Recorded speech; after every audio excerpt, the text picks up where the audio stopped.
Hello friend, मी सुरेखा. तर आज बनवणार आहे मी बटाटे वडे.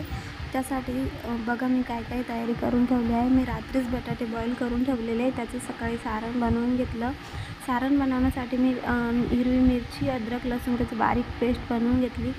बारीक कांदा चिरून घेतला, कोथिंबीर आणि त्याचं कढईमध्ये जिरं, मोहरी आणि हिंग घालून मस्त सारण तयार करून घेतलं आहे. सारण थंड झाल्यावर त्याचे बारीक बारीक बटाटे वडे बनवून ठेवले. त्यासाठी बेसन मिक्स करून ठेवलं आणि इकडे मी कढईमध्ये तेल तापवून त्यामध्ये बटाटे वडे फ्राय करत आहे. बघू शकता तुम्ही बटाटे वडे मस्त खुसखुशीत आणि गरमागरम मस्त फ्राय होत आहे. बघू शकता. कोणाकोणाला बटाटे वडे आवडतात त्यांनी कमेंटमध्ये नक्की सांगा आणि माझा व्हिडिओ कसा वाटला हे पण नक्की कमेंटमध्ये सांगा. आणि मी नंतर बेकरीमधून गरम ताजे पाव पण घेऊन आली आहे आणि मिरच्या पण फ्राय केल्या आहेत. बघू शकता. कसा वाटला व्हिडिओ हे कमेंटमध्ये नक्की सांगा.